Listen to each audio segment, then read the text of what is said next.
네, K무브 세계를 잡다 시간입니다. 해외 취업, 이 해외 기회가 많은 만큼 또 그만큼 치밀하고 똑똑한 준비가 필요한데요. 이 시간 통해서 함께해 보시죠.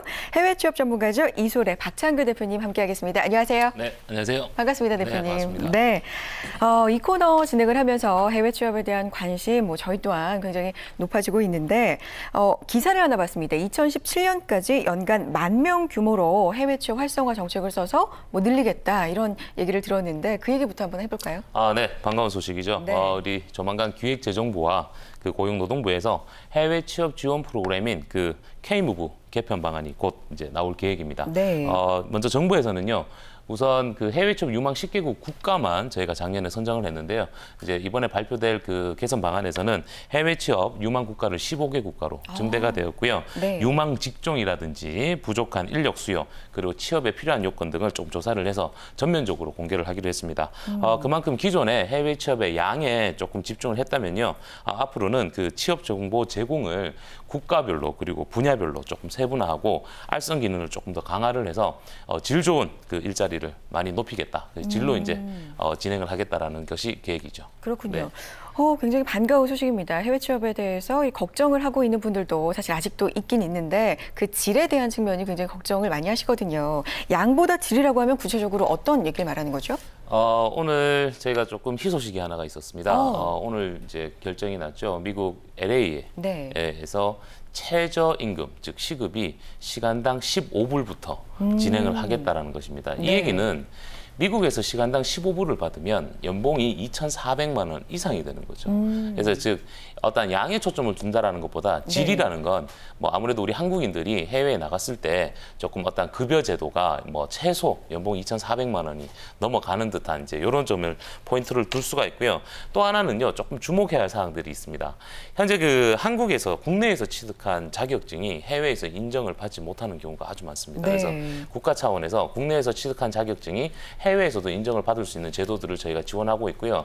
지금 현재 저희가 해외에서 인정받을 수 있는 자격증들이 저번 방송에도 말씀드린 것처럼 일본에서 정보 처리 기사나 정보 처리 산업 기사 등으로 해서 일본과 중국에서 조금 한정적인데 현재 조금 장기전으로 해서 좀 확대될 계획을 가지고 있고요. 네. 지금 작년부터는요, 아부다비 그 보건청에서 한국 의료인 면허 인증을 지금 추진을 하고 있습니다. 그래서 아무래도 간호사와 같은 이런 전문 직종의 해외 진출이 많이 확대될 것으로 저희가 예상을 하고 있습니다. 네.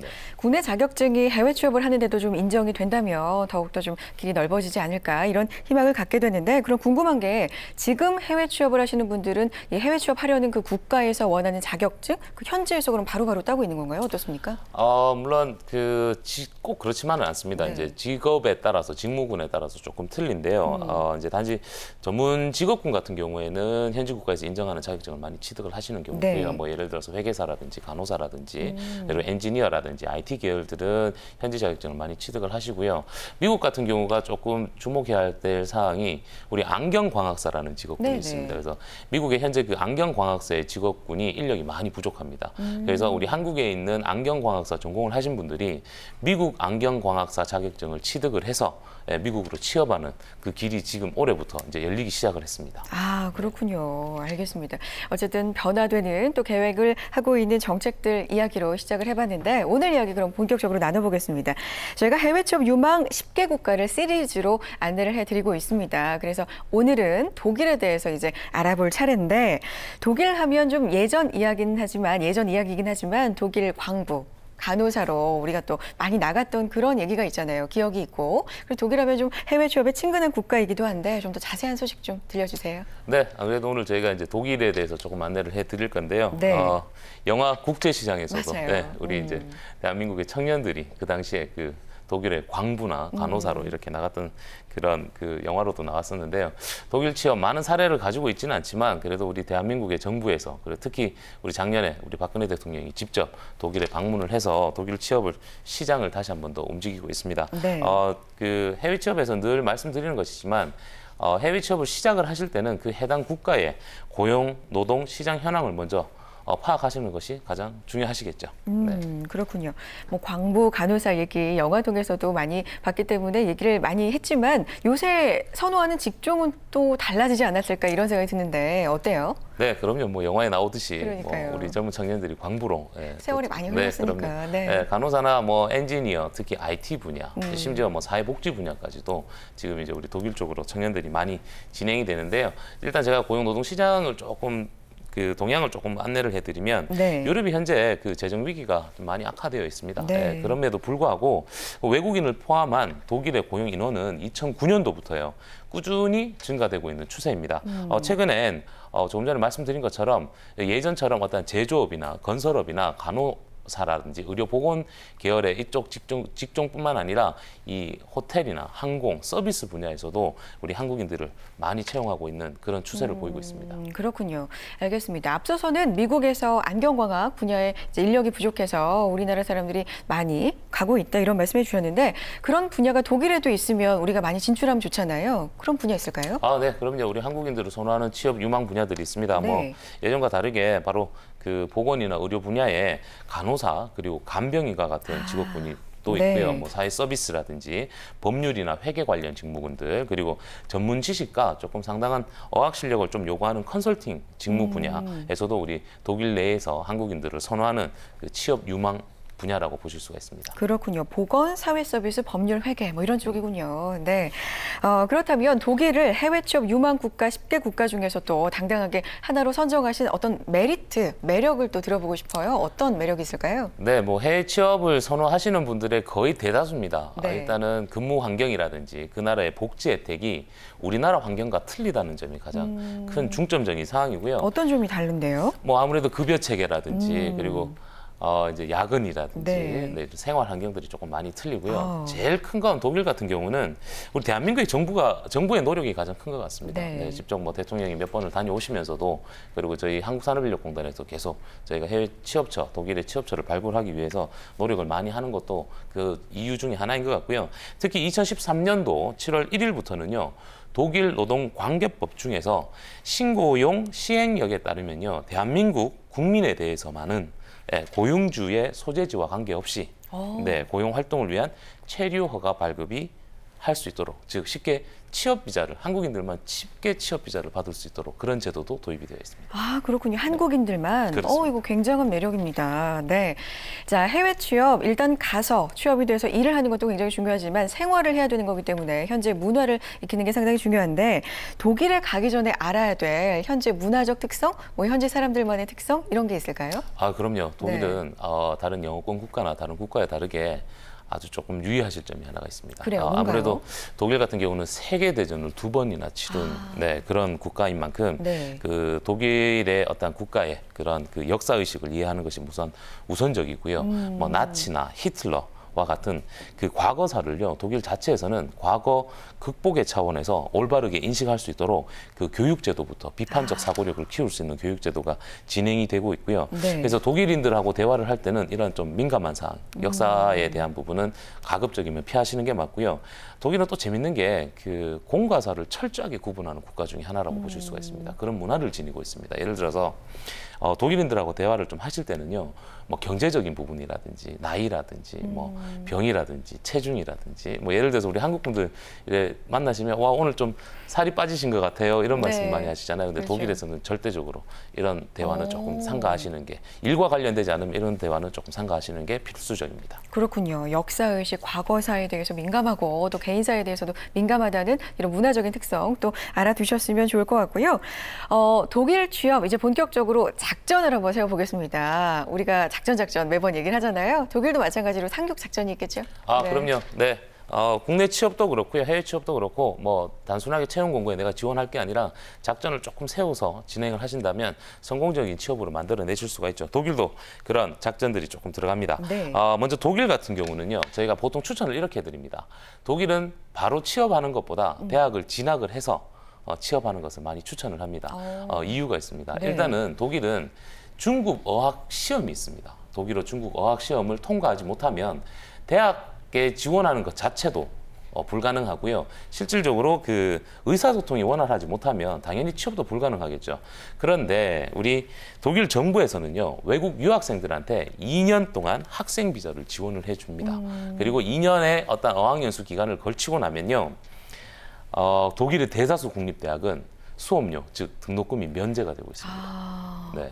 그래서 먼저 2년 정도 어학연수를 하시고 그리고 대학으로 진학을 하셔서 그리고 취업으로 연계하는 부분들이 좀 독일 취업에 좀 장기적 안목을 바라보고 간다면 가장 좋고요. 두 번째로 봤을 때는 독일에 있는 기업들은요, 처음부터 외국인을 채용하는 것보다는 네. 이제 연수생이라는 제도가 있습니다. 즉 인턴십이죠. 예, 독일 대학에서 공부를 한 친구들이 인턴십으로 약 6개월 이상을 하시고 취업을 하는 걸 더 선호하는 그런 이런 문화들을 좀 가지고 있습니다. 아, 대학생 그리고 인턴십. 아, 그렇군요. 알겠습니다. 자, 그렇다면 굉장히 또 중요한 부분이죠. 비자 안 짚어볼 수가 없습니다. 독일 어떻습니까? 네, 뭐 까다롭다면 까다로울 수 있는데요. 그래요? 그렇게 까다롭지는 않습니다. 네. 네, 뭐 독일 역시나 그 제도가 자국의 실업률을 그 최저로 유지하기 위해서 뭐 노력을 많이 하고 있는데요. 그래서 자국의 근로자를 채용하지 못했을 때, 구할 수 없을 경우에만 외국인들을 이제 채용하는 그런 고용 허가 제도로 진행이 되는데요. 먼저 독일에 취업을 하시려면요, 4가지를 알고 계셔야 됩니다. 노동시장 테스트 고용 제도라는 것이 있고요. 네. 노동시장 테스트 면제 고용 제도, 그리고 임시 계절 노동자, 그리고 조금 전에 말씀드렸던 것처럼 연수생과 같은 이런 4가지로 분류가 된다고 보실 수가 있고요. 네. 노동시장 테스트 고용이라는 것이 조금 어려울 수가 있는데요. 고용주가 자국에서 인력을 충원을 못해서 외국인을 채용을 한다면 채용 공고를 올리는 것이 아니라 해당 국가의 이제 노동 허가 센터에 이제 의뢰를 하는 겁니다. 네. 그러니까 우리나라하고 거의 유사하다고 보시면 돼요. 우리나라 역시나 외국인들이 한국에 취업을 하기 위해서는 우리나라 고용노동부나 한국산업인력공단을 통해서 취업하는 케이스가 네네. 있거든요. 이 부분이 바로 노동시장 테스트 고용이라는 것입니다. 네. 알겠습니다. 지난 시간에 성공 포인트 중에서 헤드헌팅이나 헤드헌터나 알선 기관을 이용해라 뭐 이런 얘기를 해주셨는데 그러면 그 두 번째 이제 면제가 있었잖아요. 그렇죠. 그럼 이런 절차 없이도 가능하다 이런 얘기겠죠? 그럼요. 네, 테스트 면제 고용도 있는데요. 네. 제가 앞서 말씀드렸던 고용시장 테스트 고용은 말씀드린 것처럼 알선 기관이나 헤드헌터들을 충분히 활용을 하셔서 진행을 하실 수 있는 거고요. 고용시장 테스트 면제 고용은요.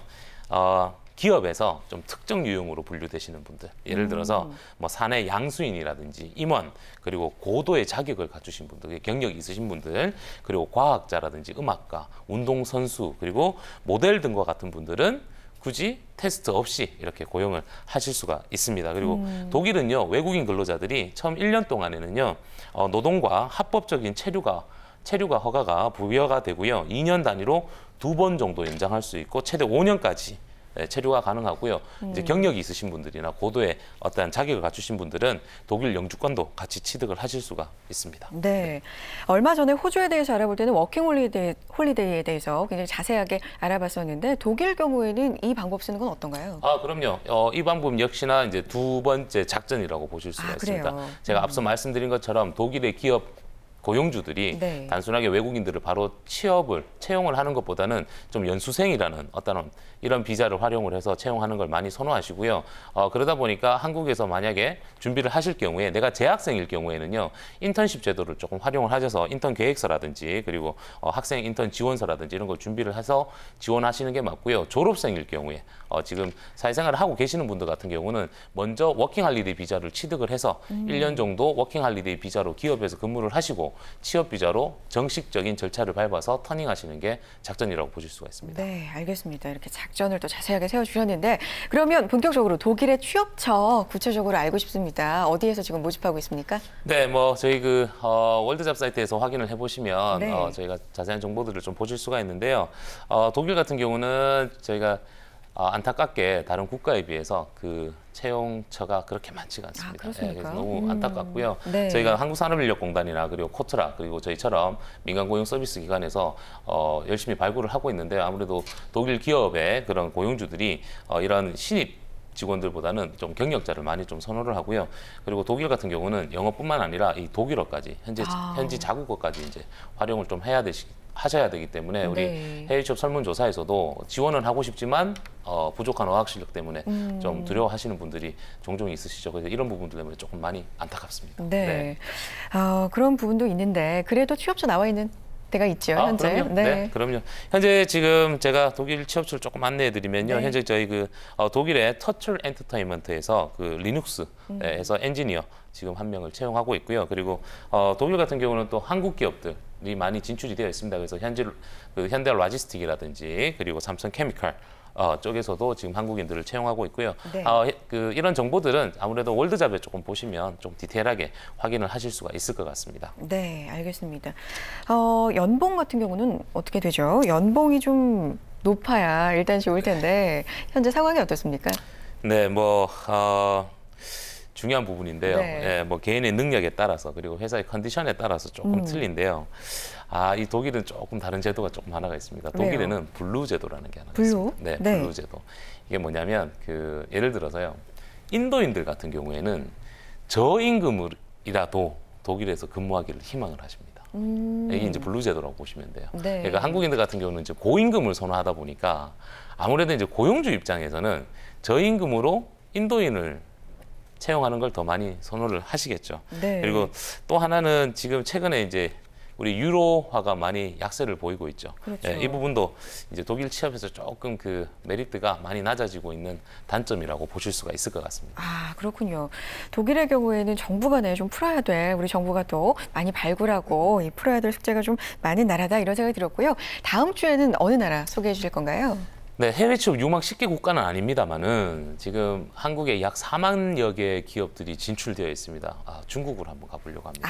중국. 네, 그렇습니다. 굉장히 또 중요한 나라입니다. 네. 다음 주 기대해 보도록 하겠습니다. 자, K모보 세계를 잡다 이소래 박창규 대표님과 함께했습니다. 고맙습니다. 네, 감사합니다.